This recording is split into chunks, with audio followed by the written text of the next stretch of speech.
अस्सलाम वालेकुम नाज़रीन। आज हम डिस्कस करने जा रहे हैं जी गवर्नमेंट ऑफ पाकिस्तान का प्रोग्राम कामयाब जवान।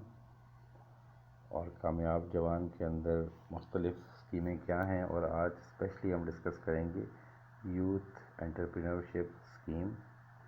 और यूथ एंटरप्रेन्योरशिप स्कीम के तहत जो नौजवान अपना बिज़नेस स्टार्ट करना चाहते हैं या उनका बिज़नेस ऑलरेडी चल रहा है और उनको फाइनेंस की ज़रूरत है, तो उनको लोन्स दिए जाएंगे इजी टर्म्स के ऊपर।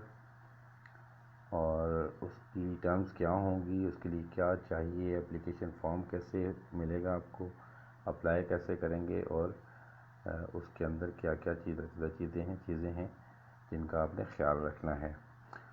तो वीडियो को एंड तक देखिएगा ताकि पूरी तफसीलात आपको मिल जाएं। तो स्टार्ट करते हैं जी। सबसे पहले यूथ एंटरप्रेन्योरशिप स्कीम। तो इसके लिए मेरे सामने जो वेबसाइट खुली हुई है उसका नाम है kamyabjawan.gov.pk। ठीक है, इसमें यस प्रोग्राम है। अब ये यस प्रोग्राम क्या है जी? Youth entrepreneurship scheme. तो इसकी डिटेल्स अब यहाँ से पढ़ सकते हैं। और कामयाब जवान स्कीम है क्या? इसके तहत बहुत सारी स्कीमें दी हैं गवर्नमेंट ऑफ पाकिस्तान ने, और ये सब नौजवानों के लिए हैं। और नौजवानों की डेफिनेशन क्या है वो मैं अभी आपसे शेयर करूंगा। प्राइम मिनिस्टर्स एंटरप्रेन्योरशिप स्कीम, जिसके बारे आज हम डिस्कस करने जा रहे हैं। उसके बाद Hunarmand Pakistan skills for all program. उसके बाद है ग्रीन यूथ मूवमेंट। उसके बाद national internship program, startup Pakistan program, और फिर वॉलंटियर प्रोग्राम्स हैं जिसको टाइगर फोर्स कहा जाता है। तो आइए स्टार्ट करते हैं यूथ एंटरप्रेन्योरशिप स्कीम, जिसको यस भी कहा जाता है। तो वज़ीर-ए-आज़म की ये स्कीम, इसमें कहा गया है कि वज़ीर-ए-आज़म पाकिस्तान का जो विजन था कि 10 मिलियन जॉब्स यानी 1 करोड़ जॉब्स लोगों को देनी है, उस प्रोग्राम के तहत ये स्कीम शुरू की गई है। और मैंने आपको पहले बताया कि कामयाब जवान प्रोग्राम के तहत ये स्कीम है। और उस स्कीम का जो ऑब्जेक्टिव है वो है हुनर से कारोबार तक। और इसको अगर आप देखें तो इसकी लेफ़्ट साइड पे यहाँ पे लिखा हुआ है जी, इसकी 3 टीयर्स हैं। टीयर 1 T1 जिसको कहते हैं लोन्स हैं, जो 1 लाख से लेकर 10 लाख तक, यानी 100,000 रुपीज़ टू 1 मिलियन रुपीज़। फिर टीयर 2 है या T2 है, इसको 1 मिलियन रुपीज़ से लेकर 10 मिलियन रुपीज़ तक, यानी 1 मिलियन से ऊपर और 10 मिलियन तक के लोन्स इसमें डिस्पर्स किए जाएंगे। और टीयर 3 प्रोग्राम है जिसमें 10 मिलियन यानी 1 करोड़ से लेकर 25 मिलियन यानी कि 2.5 करोड़ तक के लोन्स आपको दिए जाएंगे। ठीक है, ये आप देख सकते हैं जी, थोड़ा बड़ा करके मैंने आपको दिखा दिया। ये इसका फ़ेज़ 2 है। फ़ेज़ 1 इससे पहले हो चुका है, और इसके अंदर लोन्स लोगों को दिए जा रहे हैं। इसमें अगर आप नीचे चले जाएं तो अगर आपने अप्लाई कर दिया है तो आप ट्रैक कर सकते हैं अपनी एप्लीकेशन को। फिर यहाँ जो सेकंड है वो है अप्लाई फॉर लोन। यहाँ पे क्लिक करेंगे तो एप्लीकेशन फॉर्म खुल जाएगा। इस सिलसिले में मैं आपको बताता चलूँ कि कोई फ़िज़िकल फॉर्म्स नहीं हैं, ऑनलाइन फॉर्म्स हैं और आपने वहीं फिल करने हैं। तीसरा है कैलकुलेटर है, जिसमें आप कैलकुलेट कर सकते हैं कि आप कितना लोन लें तो उसके क्या आउटकम्स होंगे। ये मैं डिटेल्स बताता हूँ। फिर कुछ गैलरी है इसमें, उसको मैं स्किप करता हूँ।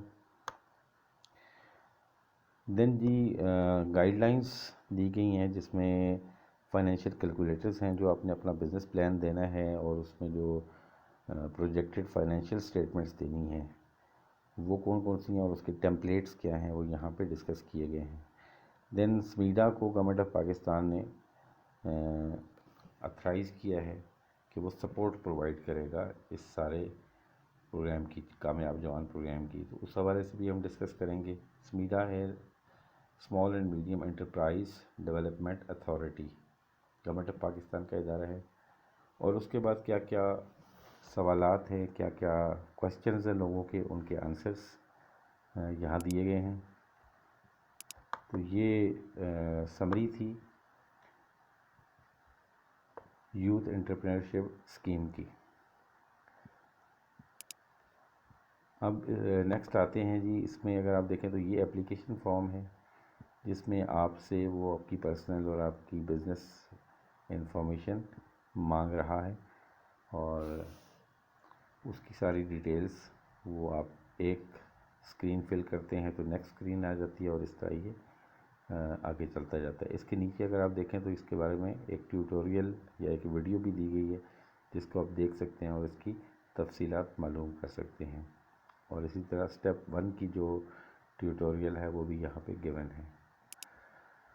नेक्स्ट अगर आप देखें, मैंने आपसे जिक्र किया था कि स्मीडा इसको सपोर्ट कर रहा है, तो स्मीडा की वेबसाइट आप जाके देख सकते हैं smeda.org, और इसके अंदर कामयाब जवान का ऑप्शन है, उसको आप क्लिक करेंगे तो ये वेबसाइट आपकी खुलेगी। इसमें अगर आप देखें तो वो कहता है वज़ीर आज़म इमरान ख़ान का नौजवानों को बाख्तियार बनाने का प्रोग्राम, ठीक है। और बाख्तियार कैसे बनाया जाएगा कि वो बिज़नेस करें और इंडिपेंडेंट हों। इस सिलसिले में बताया गया है कि जी ये प्रोग्राम क्या है और किन किन लोगों के लिए है ये, और कैसे आप अप्लाई कर सकते हैं इस प्रोग्राम को के तहत लोन लेने के लिए। तो जैसे इसने सबसे पहले कहा है जी एज लिमिट क्या है, वो 21 से लेकर 45 साल की है एज है, और अगर वो आईटी सेक्टर में हार्डवेयर या सॉफ्टवेयर का बिज़नेस करना चाहते हैं तो 18 साल के नौजवान भी इसमें अप्लाई कर सकते हैं, ठीक है। और 21 कमर्शियल बैंक्स हैं जिनको ये अख्तियार दिया गया है कि वो लोन्स इशू करेंगे। उनकी डिटेल में आके जाके आपसे डिस्कस करूँगा। ये पाकिस्तान के तमाम इलाकों यानी कि पाकिस्तान का फेडरल कैपिटल, पंजाब, सिंध, खैबर पख्तूनख्वा, बलूचिस्तान, गिलगित बल्तिस्तान और आज़ाद जम्मू और कश्मीर, फेडरल कैपिटल इस्लामाबाद भी इसमें शामिल है। और इसमें 25% मिनिमम लोन का कोटा जो है वो वुमेन के लिए या फीमेल एंटरप्रेन्योर्स के लिए रखा गया है। अच्छा, उसमें मैंने आपसे पहले जिक्र किया कि टीयर 1 1 लाख तक, टीयर 2 1 लाख से लेकर 10 लाख, टीयर 1 1 लाख से लेकर 10 लाख तक, टीयर 2 10 लाख से 1 करोड़ तक, और टीयर 3 जो है वो 1 करोड़ से 2.5 करोड़ तक के लोन्स का प्रोग्राम है। तो आपने ये देखना है कि आप कौन सा बिज़नेस करने जा रहे हैं और उसके लिए आपको कितने लोन की रिक्वायरमेंट होगी। अच्छा, इसमें जो भी टीयर आप यूज़ करना चाहते हैं या उस टीयर के तहत आप लोन लेना चाहते हैं, उसमें आपको कुछ इक्विटी डालनी पड़ती है। इसका मतलब है कि आपने कुछ खुद इन्वेस्टमेंट करनी है, वो चाहे कैश की फॉर्म में हो या इमूवेबल प्रॉपर्टी की फॉर्म में हो, और वो आपको चाहिए होगा जब आपका लोन अप्रूव हो जाएगा। मतलब आपने कहा जी आप 10 लाख का लोन लेना चाहते हैं और 1 लाख रुपये अपना इक्विटी आप डालना चाहते हैं, तो आपका लोन जब अप्रूव हो जाएगा तो बैंक आपको कहेगा कि अपने बैंक अकाउंट में 1 लाख रुपये डालें या 1 लाख रुपए के इक्विपमेंट या जो इमूवेबल प्रॉपर्टी है उसका प्रूफ दें। और ये डेट टू इक्विटी रेशो यानी कि आपका अपना सरमाया और बैंक का सरमाया, इसकी जो रेशो है न्यू बिज़नेस के सिलसिले में टीयर 1 में 90/10 है, यानी 90% बैंक फाइनेंस करेगा, 10% आपने इन्वेस्ट करना है।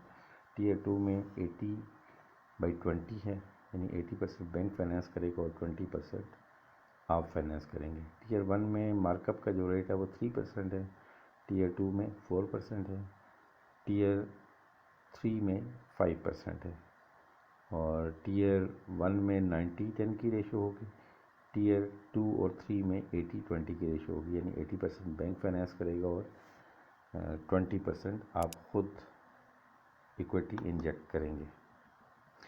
और अगर आपका एग्जिस्टिंग बिजनेस है, ऑलरेडी आप बिज़नेस कर रहे हैं, तो ज़ाहिर है आपने ऑलरेडी इन्वेस्टमेंट की हुई है अपने बिज़नेस में, तो आपको इक्विटी डालने की ज़रूरत नहीं है।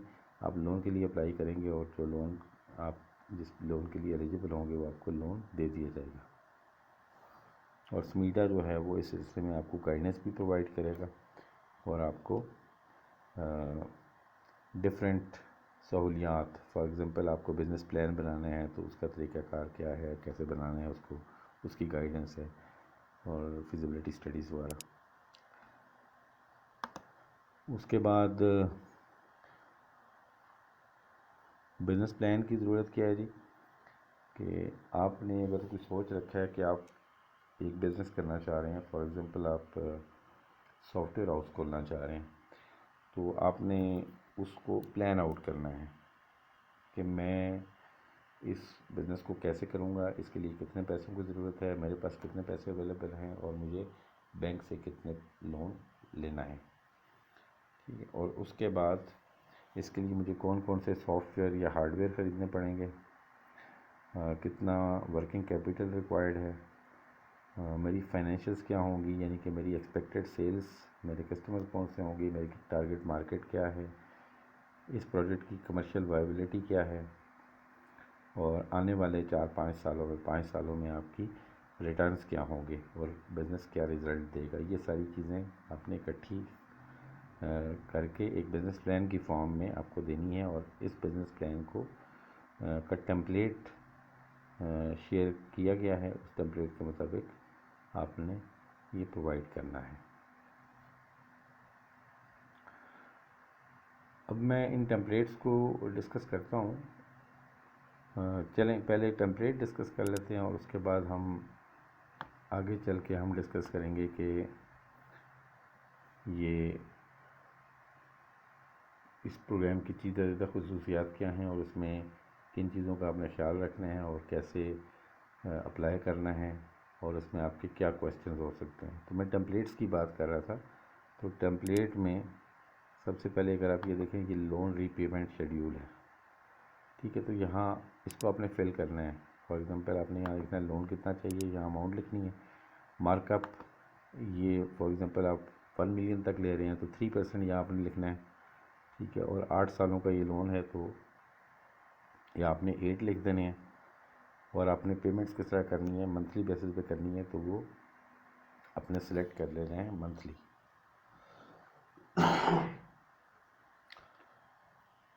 तो ये जो लोन्स आपके होंगे इसमें 1 साल तक आपको ग्रेस पीरियड मिलता है, यानी 1 साल तक आपको ज़रूरत नहीं है कि आप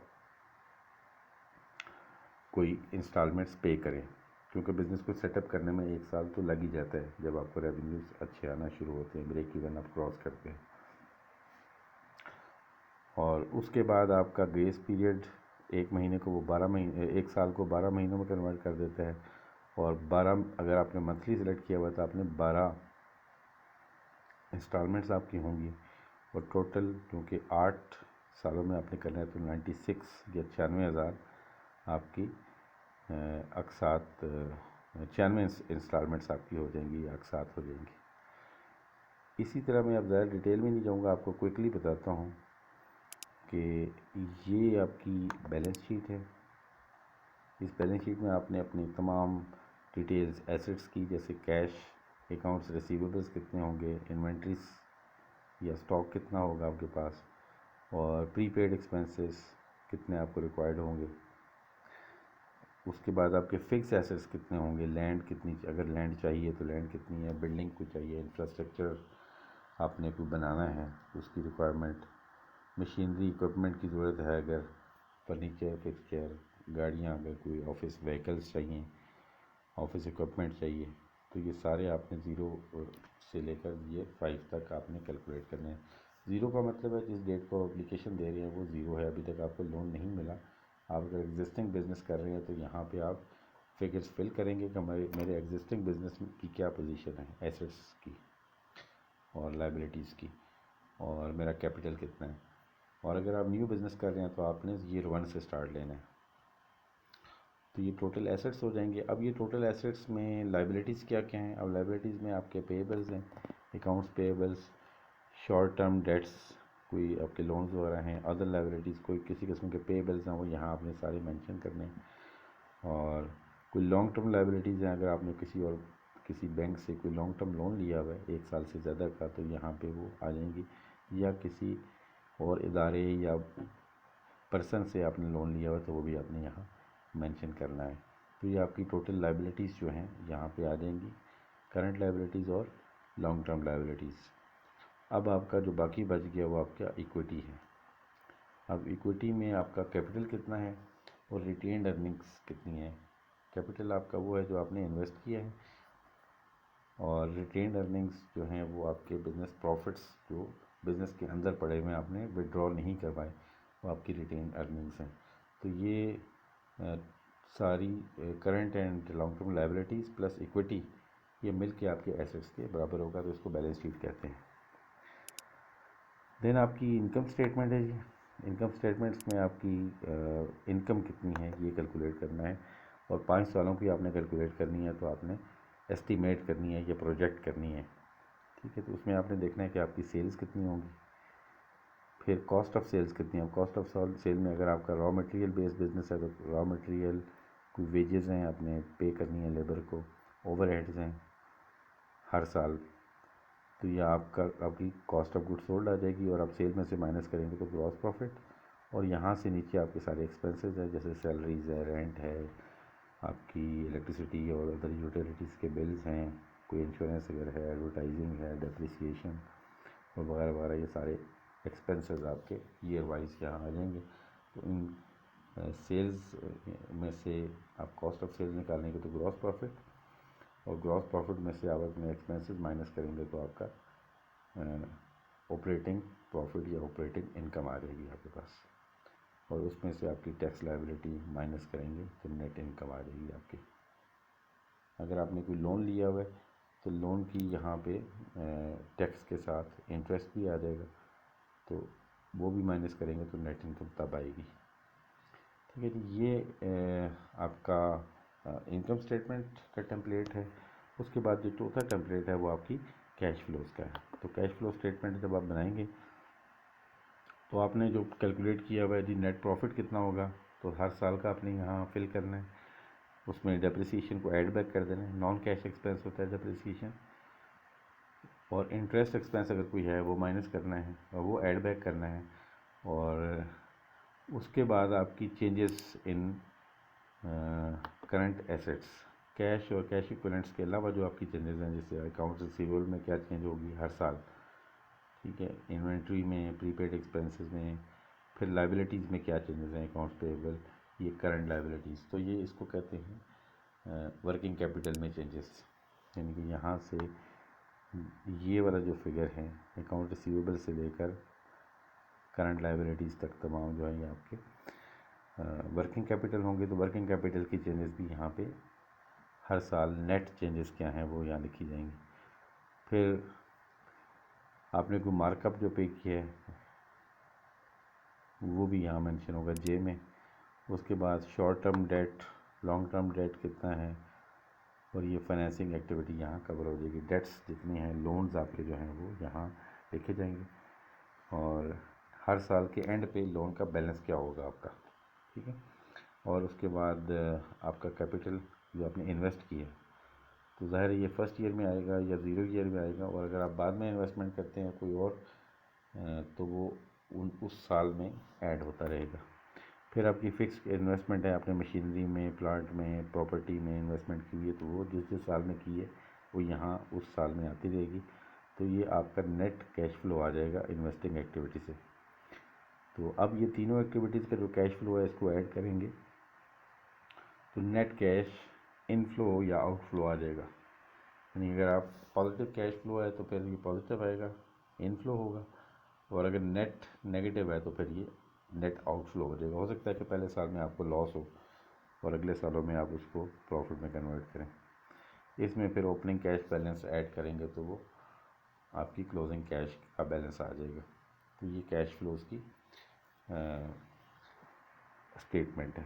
तो ये आपने जो अपना बिज़नेस प्लान देना है, उसका जो फाइनेंशियल पार्ट है वो ये चीज़ें हैं जो आपने मेंशन करनी है। इसके अलावा आपको डिटेल्स देनी पड़ सकती हैं कि इनिशियल इन्वेस्टमेंट किस किस साइड में किस तरह जाएगी। ये तो समरी होगी, इसकी डिटेल्स भी आपने प्रोवाइड करनी है। और उसके साथ ही बिज़नेस प्लान का डिस्क्रिप्टिव पार्ट जो मैंने आपसे पहले डिस्कस किया कि आपकी कमर्शियल वायबिलिटी क्या है, आप क्यों ये बिज़नेस करना चाह रहे हैं, आपके एग्जिस्टिंग स्किल्स क्या हैं, और आप क्या समझते हैं कि ये बिज़नेस कितना कामयाब होगा, कंपटीशन की क्या पोजीशन है, मार्केटिंग कैसे करेंगे, सेल्स कैसे होगी, सेल्स स्ट्रेटेजी क्या होगी। ठीक है, तो ये सारी चीज़ें आपने एक बिज़नेस प्लान की फॉर्म में देनी है। अब वापस आते हैं जी कामयाब जवान प्रोग्राम की डिटेल्स के ऊपर। स्मीडा की हमने डिस्कस किया कि स्मीडा भी इस सिलसिले में आपको गाइड करता है। ठीक है, तो अब हम देखते हैं कि इसमें सीधा सवालात क्या हैं जो लोगों के जहनों में आ सकते हैं। उसमें उससे पहले बल्कि हम ये डिस्कस करते हैं कि फाइनेंशियल कैलकुलेटर क्या है इसका, कामयाब जवान प्रोग्राम का। तो फाइनेंशियल कैलकुलेटर्स क्या हैं जी? Financial calculators are meant only for general guidance for the user to get fair understanding and estimation, और any of these calculators should not be used or annexed with the loan application to be submitted। तो ये जो calculators हमने आपसे अभी discuss किए हैं, balance sheet, cash flow, income statement, loan repayment statement जो है, ये सारी चीज़ें आपकी अपनी कैलकुलेशन के लिए हैं, ये आपने अटैच नहीं करनी। अब जो अटैचमेंट्स हैं वो आप एप्लीकेशंस के साथ जो देंगे वो उसको हम अलग से डिस्कस करेंगे।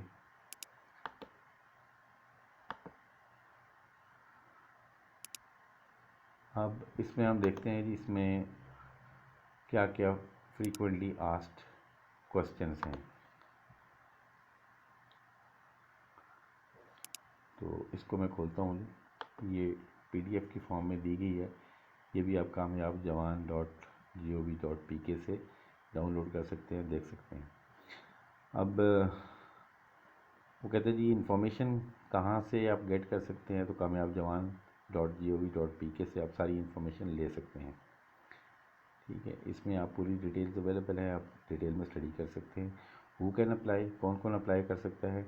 All man women holding CNIC, यानी कि ऐसे ख़वातीन व हज़रात जो जिनके पास CNIC है, शनाख्ती कार्ड है, और जिनकी उम्र 21 साल से 45 साल तक है, विद एंटरप्रेन्योरशिप पोटेंशियल।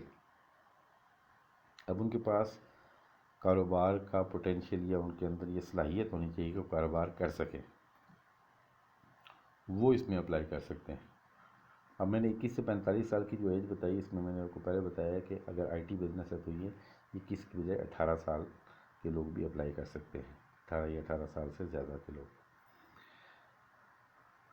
और स्मॉल एंड मीडियम एंटरप्राइजेज़, छोटी बिज़नेस हैं, छोटे इदारे हैं, स्टार्टअप्स एंड एग्जिस्टिंग बिजनेसेस, आप नए सिरे से स्टार्ट करें या आपका अगर बिज़नेस चल रहा है और आपके पास सरमाए की कमी है तो आप लोन ले सकते हैं, वो एलिजिबल है इसके लिए।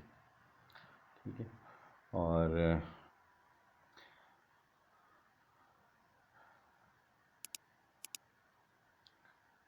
उसमें जो स्मॉल एंड मीडियम एंटरप्राइजेज़ की जो डेफिनेशन है स्टेट बैंक ने जो दी हुई है उसके मुताबिक जो उसमें फॉल करते हैं, बड़ी मल्टीनेशनल या बड़ी कंपनीज जो हैं वो इसमें फॉल नहीं करती, जो ऑलरेडी बहुत मिलियंस का बिलियंस का कारोबार कर रही हैं, उनको चूँकि लोन की ज़रूरत नहीं है तो ये स्कीम उन लोगों के लिए नहीं है। हाउ कैन आई अप्लाई, कैसे अप्लाई करेंगे जी? वो मैंने अभी आपको बताया कि ऑनलाइन आप कामयाब जवान .gov.pk पे जाके आपने वहाँ एप्लीकेशन फॉर्म पे क्लिक करना है और उसमें उसको फिल करना है। ठीक है, is this scheme only for startups, क्या ये नए बिज़नेस के लिए है जो अभी स्टार्ट कर रहे हैं? नहीं जी, मैंने पहले भी आपको बताया कि नए बिज़नेस के लिए भी है और जो पहले से बिज़नेस चल रहे हैं माइक्रो एंड स्मॉल बिजनेसेस, ये उनके लिए भी है। अब ये पूछ रहे my application was under process, should I reapply, मेरी इन प्रोसेस है एप्लीकेशन, तो क्या मैं दोबारा अप्लाई करूं? नहीं जी, आपको दोबारा अप्लाई करने की ज़रूरत नहीं है। आपकी एप्लीकेशन पे काम हो रहा है, वो इन प्रोसेस है। तो अब आपने वेट करना है कि आपको बैंक की तरफ से कॉल आएगी और आपको एवेल्यूएट किया जाएगा। उस सिलसिले में वो आपको बुला भी सकते हैं। Can loan be applied physically in branches? क्या हम खुद बैंक जाके अप्लाई करेंगे? नहीं, आपने फ़िज़िकली कुछ नहीं करना। आपने यहीं ऑनलाइन कामयाब जवान की वेबसाइट के ऊपर जाना है और वहीं ऑनलाइन एप्लीकेशन सबमिट करनी है, फिल करके सबमिट करनी है। अब कौन कौन से बैंक हैं जो ये स्कीम में एलिजिबल हैं या जो इस स्कीम के तहत लोन दे रहे हैं? तो ये बैंक्स हैं जी, अलाइड बैंक है, अलबरका बैंक है, Askari bank, bank Al Falah, bank Al Habib, bank Islami, bank of Khyber, bank of Punjab, Dubai Islamic bank, Faysal bank, first government bank, Habib bank, Habib metropolitan bank, JS bank, MCB bank, Meezan bank, MCB Islamic bank, national bank of Pakistan, Sindh bank limited, Sonehri bank limited और united bank limited. तो ये banks हैं जिसमें से किसी bank के पास आप जाके इस स्कीम में जाने की ज़रूरत नहीं है। उनकी वो आप सेलेक्ट करेंगे कि ये मेरा जो इंटेंडेड बैंक है वो ये है, उस बैंक के थ्रू आपकी एप्लीकेशन प्रोसेस होगी। फिर वो मिनिमम एंड मैक्सिमम एज वो मैंने ऑलरेडी आपसे डिस्कस किया है। और उसके बाद आगे कह रहे हैं जी, what if a person's age within the maximum age limit at the time of application submission but exceeds the limit by time loan is approved और डिसबर्स्ड। आपने जब अप्लाई किया तो आपकी उम्र 45 साल हो गई थी या होने वाली थी और आपकी एप्लीकेशन प्रोसेस होते होते आपकी उम्र 45 साल को क्रॉस कर गई, तो फिर क्या होगा? तो आपने जब अप्लाई किया, अगर आप 45 साल की जो रिक्वायरमेंट है उस पर पूरे उतरते थे, तो इवन अगर आपकी एज ज़्यादा हो गई है, 1 महीना 2 महीने अगर लग गए और उस दौरान आप महीना 2 महीने 45 साल से ऊपर हो गए, तो आपकी एलिजिबिलिटी बरकरार रहेगी, क्योंकि जब आपने अप्लाई किया उस वक्त आप इस क्राइटेरिया पे पूरा उतरते थे।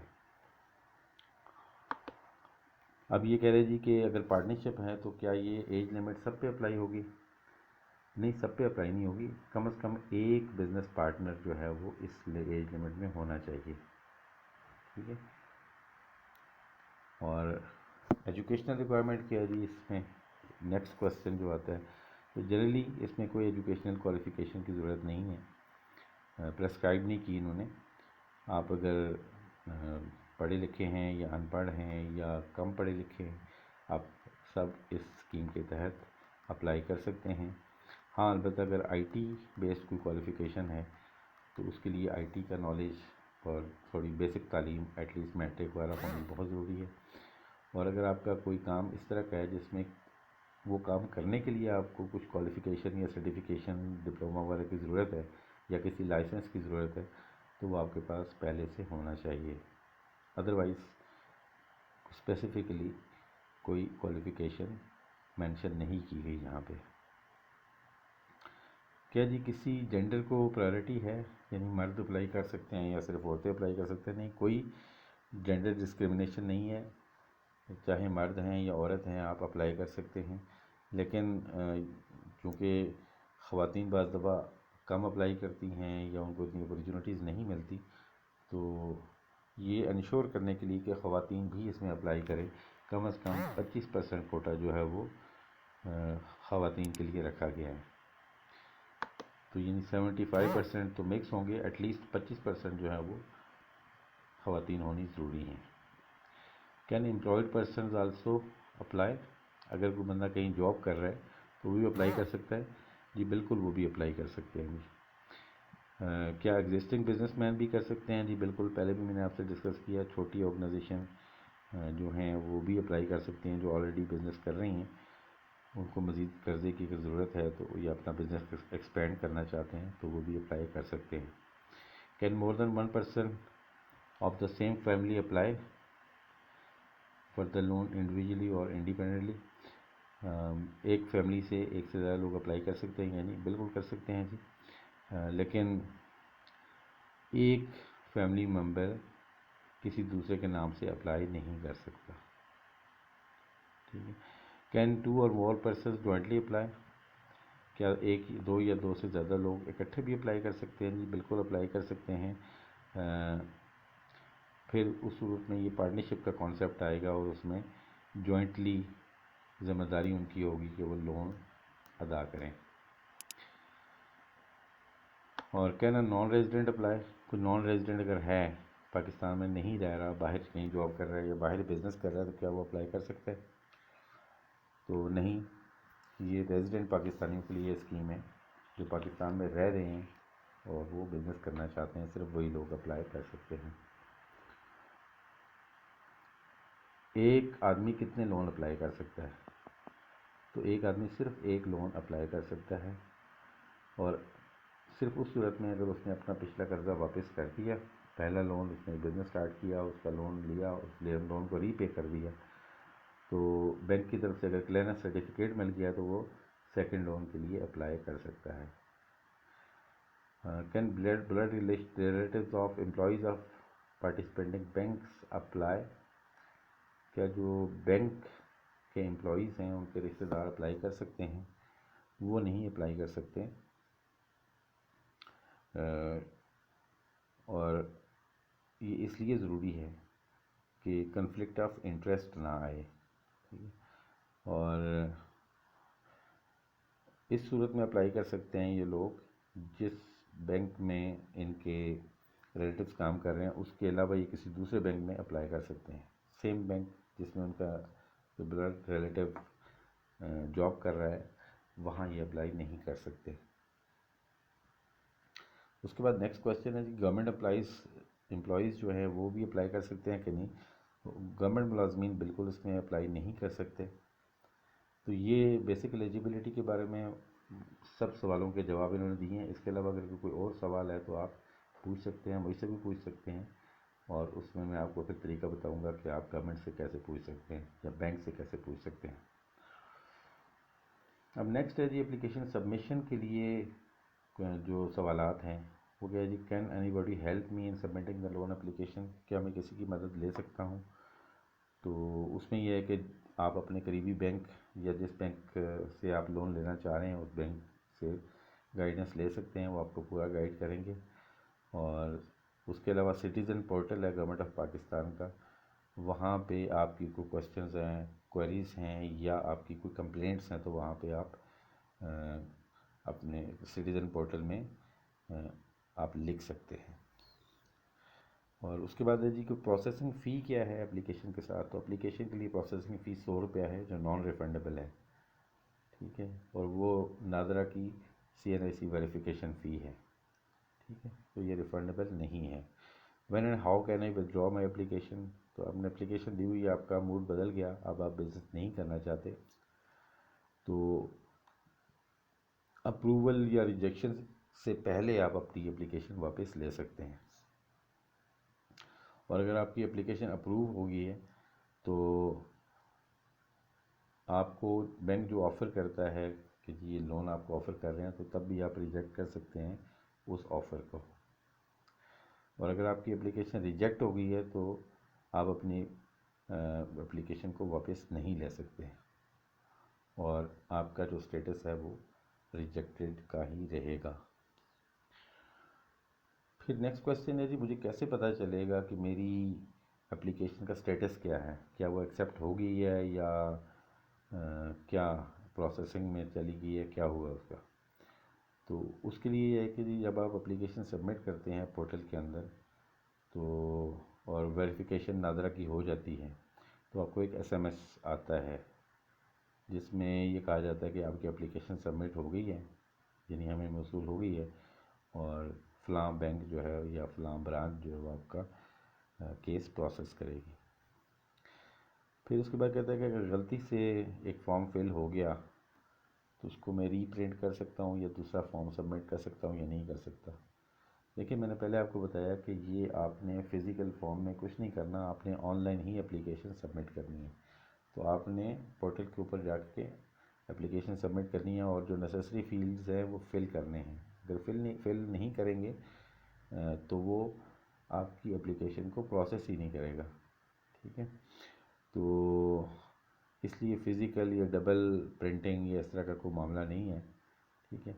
और आप एप्लीकेशन प्रोसेस करते हुए उसको सेव कर सकते हैं, तो आप उसमें जब चाहें चेंजेस कर सकते हैं, लेकिन तब तक जब आपने एप्लीकेशन सबमिट नहीं की। जब आप एप्लीकेशन सबमिट कर देते हैं तो फिर ज़ाहिर है आप कोई चेंज नहीं कर सकते।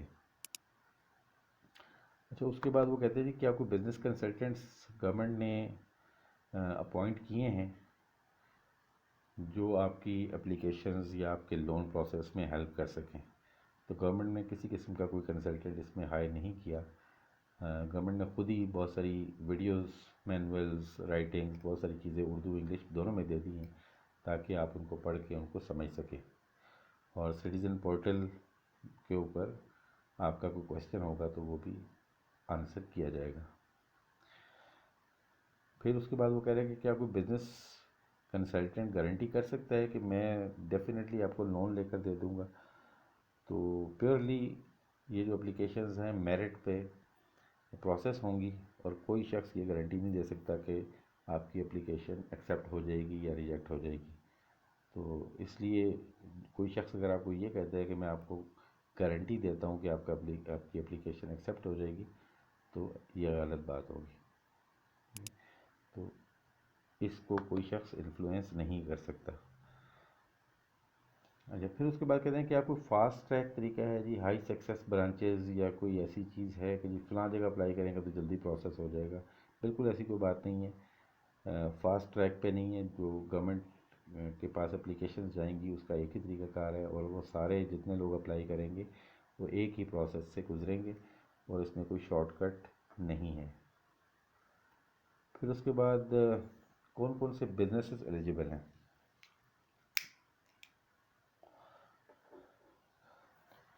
तो पहली जो है जी किस किस्म का बिज़नेस, तो सारे बिज़नेस विच आर एथिकली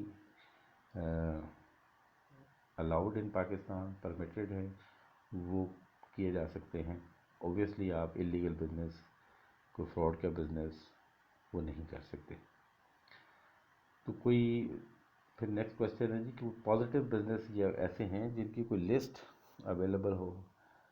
बिल्कुल जैसे मैंने ऊपर कहा कि कोई किसी किस्म की का बिज़नेस आप कर सकते हैं, तो इसी तरह किसी किस्म का पॉजिटिव बिज़नेस या नेगेटिव बिज़नेस लिस्ट नहीं दी गई। बस आपने ये देखना है कि एथिकली लीगली वो बिज़नेस बैन ना हो, वो अलाउड हो, और दूसरी बात ये है कि वो बिज़नेस प्रॉफिटेबल हो, आपको प्रॉफिट भी दे सके ताकि आप लोन की इंस्टॉलमेंट्स वापस कर सकें। और तीसरी चीज़ ये आपने अपने आप को देखना है कि आपके पास नॉलेज, एक्सपीरियंस, ट्रेनिंग, सपोर्ट वगैरह है, जो आप काम करना चाह रहे हैं वो आपके पास मौजूद है, तो फिर आप कर सकते हैं वो बिज़नेस, ठीक है। तो तीसरी वो नेगेटिव बिज़नेस लिस्ट की कोई ऐसी चीज़ नहीं है, पॉजिटिव नेगेटिव बिज़नेस कोई नहीं है, सारे बिज़नेसेस अलाउड हैं जो लीगली पाकिस्तान में किए जा सकते हैं। अच्छा, उसके बाद कहते हैं मुझे कैसे पता चले कि मैं कौन सा बिज़नेस करूं। अब आपके लिए ये आपने खुद फैसला करना है। अब आपके सामने इर्द गिर्द बिजनेसेस हो रहे हैं, आपने देखना है कि इसमें से कौन से बिजनेसेस लीगल हैं, फर्स्ट ऑफ ऑल वाइबल हैं कि उसमें प्रॉफिटेबिलिटी है उसमें, और आपके लिए सूटेबल हैं। तो उसके लिए ज़ाहिर है आपने देखना है कि आपके स्किल्स क्या हैं, आप कौन सा काम कर सकते हैं। तो जो जो आप काम कर सकते हैं उसमें से जो बेस्ट आपको लगता है वो आप सेलेक्ट कर लें कि आपका बैकग्राउंड, आपका एक्सपीरियंस, आपकी ट्रेनिंग किसी एरिया में हुई है तो आप वो बिज़नेस करना चाहें तो वो कर लें, या कोई और बिज़नेस सेलेक्ट कर लें। अच्छा, उसके बाद ये है कि जो बिज़नेस फिजिबिलिटी या बिज़नेस प्लान की मैंने बात की थी, वो कहता है can I submit my own business feasibility report. Yes, आप अपनी बिज़नेस फिजिबिलिटी रिपोर्ट खुद सबमिट करवाएंगे, क्योंकि आपने उसको स्टडी करना है कि ये बिज़नेस मैंने कैसे करना है, क्या स्ट्रेटजीज़ होंगी, क्या पॉलिसीज़ होंगी, मेरी सेल कैसे करूँगा, कमर्शियल कैसे करूँगा, परचेजेज़ या इंपोर्ट्स कैसे होंगी, मेरी प्रॉफिटेबिलिटी कैसे कैलकुलेट होगी, कितने मैंने एम्प्लॉयज़ रखने हैं इस काम के लिए, कहाँ कहाँ मैंने ऑफिस बनाने हैं, ठीक है, मेरा रेंट कितना होगा, ये सारी चीज़ें आपने खुद डिसाइड करनी है। तो आप खुद सबमिट करेंगे। उसके बाद कहते हैं what factor I must consider before selecting a business. तो बिज़नेस सेलेक्ट करने से पहले क्या फैक्टर्स मैंने देखने हैं कि कौन सा बिज़नेस मैं सेलेक्ट करूँ। तो ज़ाहिर है आपने देखना है सबसे पहले कि आप क्या हैं, आपकी बैकग्राउंड क्या है, आपकी एजुकेशन, क्वालिफ़िकेशन, एक्सपीरियंस क्या है। फिर जिस रीजन में आप रह रहे हैं उस रीजन में क्या क्या बिजनेसेस हो सकते हैं, आपका अपने एप्टीट्यूड किस तरफ है, आपका रुझान किस तरफ है कि क्या बिज़नेस आप बेहतर कर सकते हैं, फिर आपके स्किल्स क्या हैं, आपका एक्सपीरियंस किस चीज़ में है, आपकी क्वालिफ़िकेशन क्या है, आपने किस चीज़ की जो ट्रेनिंग ली हुई है, फिर जो आपने प्रोडक्ट्स सेलेक्ट किए हैं उनकी डिमांड्स कैसी हैं, कोई सर्विसेज अगर आप देना चाहते हैं उनकी डिमांड क्या है, और इस वक्त कौन कौन सर्विसेज वो या प्रोडक्ट्स सेल कर रहा है और उनकी परफॉर्मेंस कैसी है, और उन सब के होते हुए आप कैसे इंश्योर करेंगे कि आपका बिज़नेस सक्सेसफुल हो। यानी क्या जो एग्जिस्टिंग बिज़नेस कर रहे हैं वो फुली ऑक्यूपाइड हैं, वो क्राउडेड हैं और उसमें गुंजाइश है नए बिज़नेस की, या आपकी मार्केटिंग स्ट्रेटजी ऐसी होगी कि आप अपनी मार्केट खुद बना लेंगे। फिर उसमें यह है कि डिफरेंट बिजनेसेस के लिए डिफरेंट सेटअप कॉस्ट होती है और उनकी सक्सेसफुल होने का एक टाइम होता है। तो आपने वो भी देखना है कि जी कौन सा बिज़नेस कम कॉस्ट में या विद इन आपकी जो लिमिट है कॉस्ट उसके अंदर है और जल्दी ब्रेक इवन क्रॉस कर सकते हैं। फिर हर बिज़नेस की अपनी कॉस्ट और एक्सपेंसेस होते हैं, तो आपने ये देखना है कि किस बिज़नेस की कॉस्ट आपके लोन को मैच कर सकती है और आप अपना ब्रेक इवन अचीव कर सकते हैं। फिर आपने देखना है कि कौन सी प्रोडक्ट्स या सर्विसेज में मार्जिन क्या है, प्रॉफिटेबिलिटी कितनी है उसमें, और आखिरी जो उसके अलावा चीज़ है वो ये है कि foreseeable risk and available mitigates. तो उसमें आपने ये देखना है कि जो प्रोडक्ट या सर्विस आप डिलीवर करने जा रहे हैं या जिसका बिज़नेस आप करना चाहते हैं वो आने वाले वक्तों में कहीं ऑब्सलीट तो नहीं हो जाएगी, वो रिस्क में तो कोई नहीं होगा, या इसमें कोई और किसी किस्म का रिस्क तो नहीं है। इन सारी चीज़ों को देखते हुए आपने अपना बिजनेस प्लान या फिजिबिलिटी स्टडी बनानी है। अब सिक्योरिटी या कोलेटरल की रिक्वायरमेंट है, उस हवाले से जो क्वेश्चंस हैं वो ये कहना है provide a third party collateral to secure my loan, क्या मैं किसी थर्ड पार्टी का भी कोलेटरल दे सकता हूँ? तो बिल्कुल आप थर्ड पार्टी का भी दे सकते हैं और वो बैंक्स की एक्सेप्टेंस ज़रूरी है। मतलब आप कहते हैं नहीं मेरे पास पैसा नहीं है, मेरे एक दोस्त के पास कोलेटरल मौजूद है, तो आप उस दोस्त का भी रेफरेंस दे सकते हैं और वो बैंक को एक्सेप्टेबल होना चाहिए। और अब ये है कि जी अगर आपने कोई कोलेटरल दिया है तो क्या वो चेंज कर सकते हैं? तो नहीं, बिल्कुल चेंज नहीं कर सकते। आपने एप्लीकेशन अगर प्रोसेस में है तो फिर आप अपना गारंटर चेंज कर सकते हैं या कोलेटरल चेंज कर सकते हैं, लेकिन आपकी एप्लीकेशन जो ऑफ़र हो गई आपको लोन का आपको ऑफ़र हो गया, डिस्पर्स हो गया, तो फिर आप नहीं चेंज कर सकते without the consent of bank. अगर बैंक आपको अलाउ करे तो फिर आप चेंज कर सकेंगे। अच्छा, लीगल चार्जेस क्या हैं जी और किसने वो बेयर करने हैं? तो लीगल चार्जेस डिपेंड करता है। अगर आप ज़मीन की बात करेंगे तो ट्रांसफ़र ऑफ लैंड के चार्जेस डिफरेंट होते हैं। अगर आप कोई मशीनरी प्लांट की अगर बात करते हैं या कोई और इस तरह की कॉस्ट्स हैं तो वो डिपेंड करती है कि आप क्या बिज़नेस करने जा रहे हैं। तो जाहिर है ये आपकी कॉस्ट है तो आप ही ने पे करना है। What are the collateral valuation charges? अब फॉर एग्जांपल आपकी अगर प्रॉपर्टी अगर इसमें है और प्रॉपर्टी की वैल्यूएशन बैंक करवाता है, ठीक है, तो इसके चार्जेस बैंक आपसे लेगा और वो डिपेंड करता है कि बैंक के जो वैल्यूअर्स हैं उनकी कॉस्ट क्या है। उसके बाद है जी pricing, equity and payment terms. Markup rate मैंने आपसे पहले डिस्कस कर लिया कि टीयर 1 में 3% है, टीयर 2 में 4% है और टीयर 3 में 5% है। और अब नेक्स्ट ये है कि जी लोन कैसे पे किया जाएगा। तो लोन रीपेमेंट जो है वो इक्वल मंथली, ये आपकी चॉइस है। आपने जब जो एप्लीकेशन फिल करनी है तो आपने बताना है कि जी आप मंथली पे करना चाह रहे हैं, 3 महीने बाद पे करना चाह रहे हैं, 6 महीने बाद पे करना चाह रहे हैं, या साल के साल इंस्टॉलमेंट देना चाह रहे हैं, तो आप पे कर सकते हैं। लेकिन ये बैंक कह सकता है कि जी कोई सर्टेन टाइप का बिज़नेस है तो उसके लिए मंथली सूट करती है या क्वार्टरली सूट करती है, तो बैंक आपको एडवाइस कर सकते हैं इस सिलसिले में।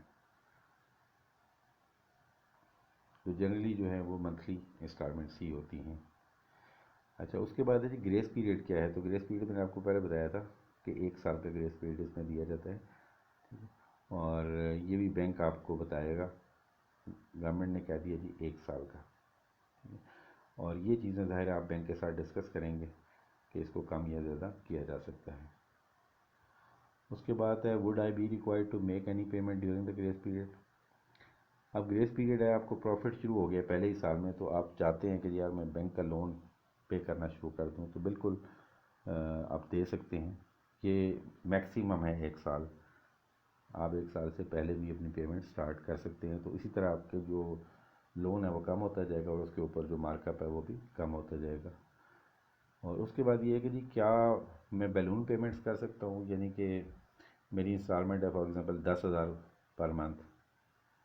अब मेरे पास एक महीने में 2 लाख रुपए आ गया, मैं वो पे करना चाहता हूँ, तो आप इसको बैलून पेमेंट कहते हैं। तो आप 2 लाख रुपए पे कर सकते हैं और ये जितनी दफ़ा चाहें आप कर सकते हैं। इसी तरह आपका प्रिंसिपल अमाउंट कम होती जाएगी और आपका मार्कअप भी अकॉर्डिंगली कम होता रहेगा। फिर उसके बाद कितनी बैलून पेमेंट्स कर सकते हैं, इसमें कोई लिमिट नहीं है। जब जब आपके पास पैसे ज़्यादा आते हैं और आप चाहते हैं कि मैं पे करके अपना लोन कम करवा लूँ, तो आप पे कर सकते हैं। अच्छा, इसकी कोई टर्म्स एंड कंडीशंस हैं या नहीं बैलून पेमेंट की। तो इसकी एक टर्म यह है कि जी अगर आप रेगुलर हैं अपने लोन की, मतलब आपकी इंस्टॉलमेंट्स पेंडिंग नहीं है, आप रेगुलर अपना लोन रीपे कर रहे हैं, तो फिर आप बैलून पेमेंट्स कर सकते हैं। लेकिन अगर आप रेगुलर नहीं हैं, आपकी पेंडिंग इंस्टॉलमेंट्स हैं, तो आप पहले वो पेंडिंग इंस्टॉलमेंट्स देंगे, फिर आप बैलून पेमेंट्स करेंगे।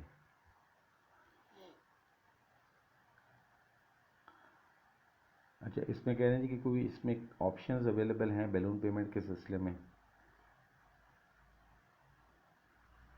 अच्छा, एक ऑप्शन ये भी है कि जी आप जब बैलून पेमेंट कर रहे हैं तो या आपको नज़र आ रहा है कि आपका बिज़नेस अच्छा चल रहा है और मैं 10,000 की बजाय मैं 25,000 भी दे सकता हूँ, तो आप अपनी रीपेमेंट अमाउंट भी चेंज कर सकते हैं, ज़रा वो जल्दी रीपे हो जाएगा।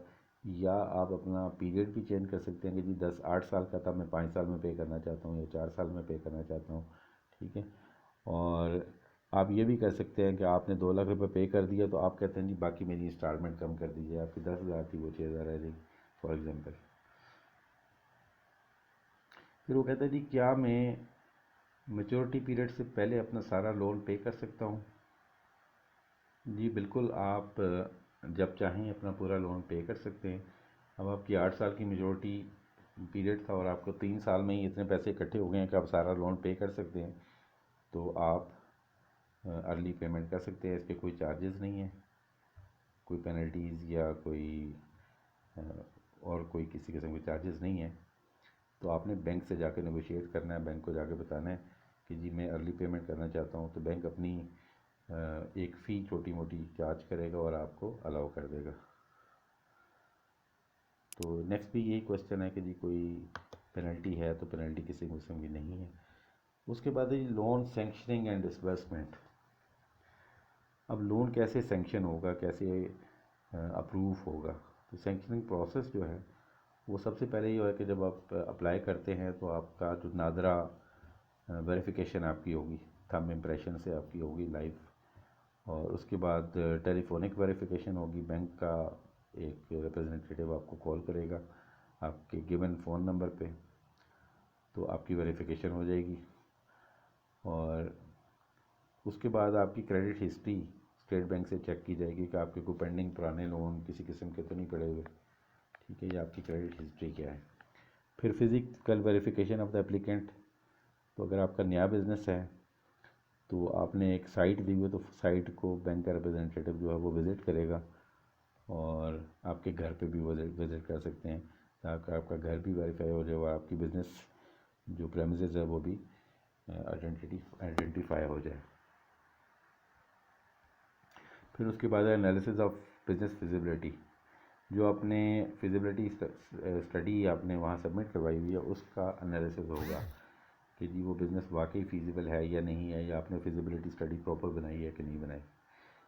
उसके बाद credit decision by bank based on risk analysis. तो बैंक अपना रिस्क एनालिसिस भी करेगा कि जो बिज़नेस आपने सेलेक्ट किया है उसका रिस्क फैक्टर कितना है और क्या ये बिज़नेस कहीं ऐसा तो नहीं कि ये ठप हो जाए या आपकी जो असेसमेंट है वो गलत हो जाए, तो बैंक अपनी असेसमेंट, अपनी रिस्क असेसमेंट करेगा और फिर इस बेसिस पे फैसला करेगा।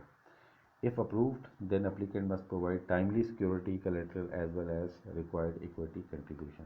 तो जब आप बैंक आपको इंटीमेट करेगा कि हमने आपकी एप्लीकेशन अप्रूव कर दी है, तो आपने जो कलेक्ट्रल है वो आपने प्रोवाइड करना है, और जो भी सिक्योरिटी आपने इस सिलसिले में एग्री की है बैंक के साथ वो आपने पे अपने जमा करवानी है, और इक्विटी कंट्रीब्यूशन जो आपने कहा था 10% या 20%, वो भी आपने बैंक अकाउंट में जमा करवानी है।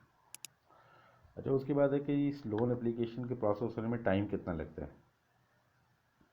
देखें, ये एक स्कीम है जिसमें किसी को नहीं पता कि कितने लोग अप्लाई करेंगे, बैंक्स के ऊपर कितना प्रेशर होगा और गवर्नमेंट के ऊपर कितना प्रेशर होगा। तो ये नहीं कहा जा सकता कि ये एप्लीकेशन प्रोसेस होने में कितना टाइम लगेगा। जनरली हम अज्यूम कर सकते हैं कि 1 से 2 महीने लग सकते हैं। उसके बाद है कहते हैं, is there any way I can find out the status of my loan. मैं कैसे चेक कर सकता हूँ कि मेरी एप्लीकेशन का स्टेटस क्या है। तो उसके लिए इन्होंने कहा है कि जी आप कामयाब जवान की वेबसाइट पे जाएंगे, और ये लिंक है kamyabjawan.gov.pk/home/yes प्रोग्राम। तो वहाँ जाके एक लिंक मैंने आपको दिखाया था, तो दोबारा दिखा देता हूँ। वहाँ पे जाके आप अपनी ट्रैक लोन एप्लीकेशन, यहाँ से आप अपनी एप्लीकेशन को देख सकते हैं कि इसका स्टेटस क्या है। उसके बाद जी how would I know if my application has been approved or rejected. ये मुझे कैसे पता चलेगा कि मेरी एप्लीकेशन एक्सेप्ट हुई है या रिजेक्ट हो गई है। ये भी आप वहाँ जाके, जो मैंने अभी आपको लिंक दिखाया कामयाब जॉन की वेबसाइट से, आप देख सकते हैं। उसके अलावा जब भी कोई एप्लीकेशन अप्रूव होती है या रिजेक्ट होती है, तो बैंक आपको SMS प्रोवाइड करता है, या वो आपको लेटर भी लिख सकता है, या आपको कॉल भी कर सकता है कि जी आपकी एप्लीकेशन एक्सेप्ट हो गई है या रिजेक्ट हो गई है। अच्छा, उसके बाद नेक्स्ट क्वेश्चन जो है कि जी अगर मुझे कोई कंप्लेंट है कि जी बैंक जो है वो मेरी एप्लीकेशन को प्रोसेस करने में अननेसेसरी ज़्यादा टाइम ले रहा है, तो मैं कहाँ जाऊँ। तो वो आपने सिटीज़न पोर्टल पे जाके अपनी कंप्लेंट करनी है या क्वेश्चन करना है। What is the process after the loan is approved. आपका लोन अगर अप्रूव हो गया है तो उसके बाद क्या होगा। तो सबसे पहले वो आपको कहेंगे जी आप अपना बैंक अकाउंट खुलवाएं जिस बैंक से आपने प्रोसेस करवाया है लोन। दूसरा ये है कि जी जो इक्विटी है, जो आपका अपना सरमाया है, वो आप जमा करवाएं। फॉर एग्जांपल मैंने कहा था 10 लाख में से 1 लाख अगर आपने देना है, अब आपकी एप्लीकेशन अप्रूव होगी, आपने 1 लाख रुपया उस बैंक अकाउंट में जमा करवाना है। तीसरा, आपने कलेक्ट्रल प्रोवाइड करनी है अगर उसमें है। और चौथा ये है कि एग्जीक्यूट लीगल फॉर्म्स। अब वो बैंक आपको डिफरेंट फॉर्म्स देगा इस सिलसिले में, वो आपने स्टैम्प पेपर्स हैं उस पर डिफरेंट है, एक एग्रीमेंट है between the bank and you, वो आपने साइन करने हैं। फिर अगर अगला क्वेश्चन ये है कि अगर लोन एप्लीकेशन अप्रूव हो जाती है, is it guaranteed that loan will be disbursed to the applicant. यानी आपकी एप्लीकेशन अप्रूव हो गई है तो क्या ज़रूरी है कि आपको लोन भी दे दिया जाएगा।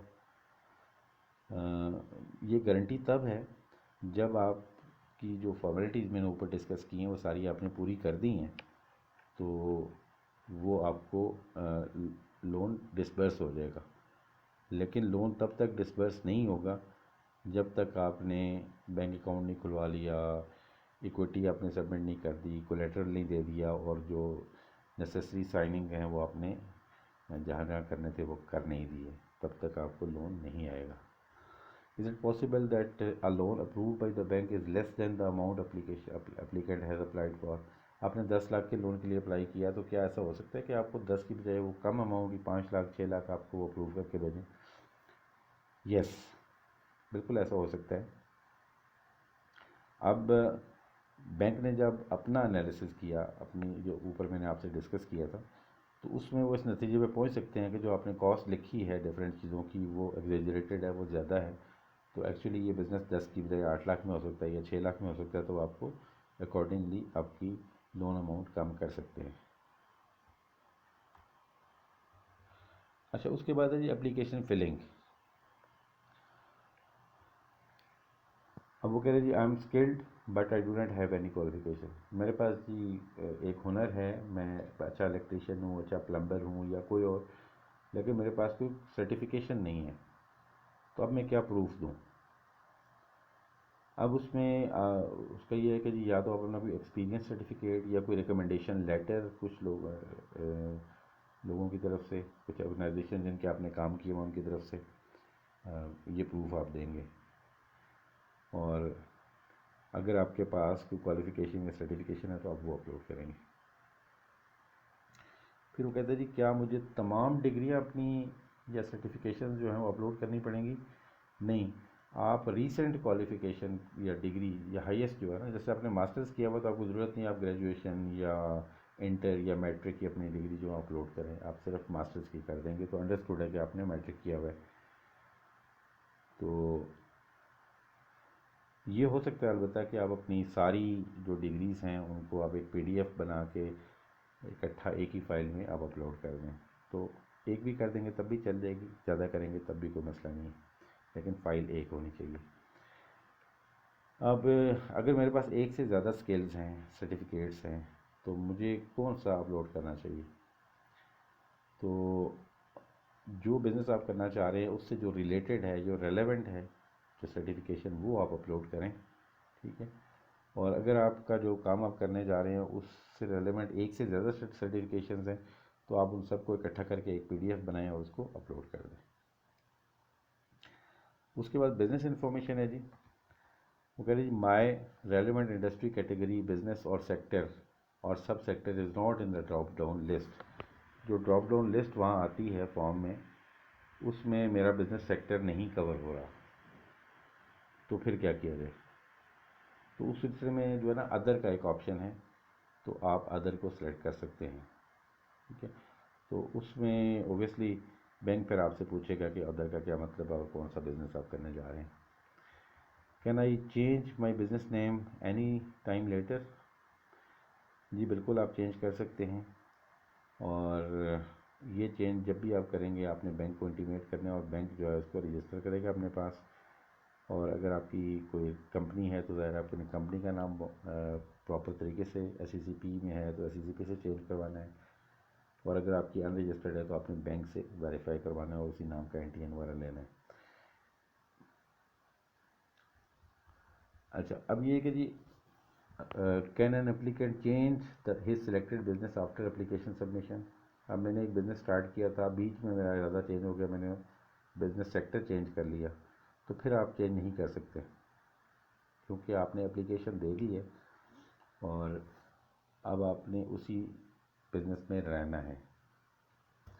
और उसमें यह है कि जी एक तरीका ये है कि आप अपनी एप्लीकेशन विड्रॉ कर लें और दोबारा से अप्लाई करें नए बिज़नेस के साथ। Am I eligible to apply if my business is not registered? अगर मेरा बिज़नेस रजिस्टर्ड नहीं है तो क्या मैं अप्लाई कर सकता हूँ? यस, आप अप्लाई कर सकते हैं, लेकिन बेहतर यह है कि आपका बिज़नेस रजिस्टर हो और बैंक उसको प्रायोरिटी देंगे जो रजिस्टर्ड बिज़नेस होगा। नेक्स्ट कह रहे जी I have an online business, यानी मेरा फिज़िकल बिज़नेस नहीं है, मेरा कोई एड्रेस नहीं है, तो मैं आप क्या मेंशन करूँ, एड्रेस क्या लिखूँ? उस सूरत में आप अपना घर का एड्रेस लिखेंगे। नेक्स्ट है जी मेरे पास कैब है या टैक्सी बिज़नेस में करना चाहता हूँ, तो बिज़नेस एड्रेस क्या लिखूँ? उस सूरत में भी आप अपना घर का एड्रेस लिखेंगे। नेक्स्ट है जी my utility bill is not registered in my name. अब ज़ाहिर है बिजली का बिल या दूसरे बिल्स जो होते हैं वो आपके नाम पे अक्सर नहीं होते, तो मुझे क्या कंज्यूमर आईडी वगैरह देना पड़ेगा कि नहीं? बिल्कुल आप कंज्यूमर आईडी देंगे, बेशक आपके नाम पे ना हो, लेकिन वो उस एड्रेस पे होना चाहिए। अच्छा, वो कहते हैं जी NTN होना चाहिए कि नहीं होना चाहिए अप्लाई करने के लिए? तो NTN होना ज़रूरी नहीं है, लेकिन अगर आपके पास NTN है तो आपकी कामयाबी का इम्कान ज़्यादा हो जाएगा। नेक्स्ट वो पूछता है जी एंटिटी टाइप, तो वो क्या होता है?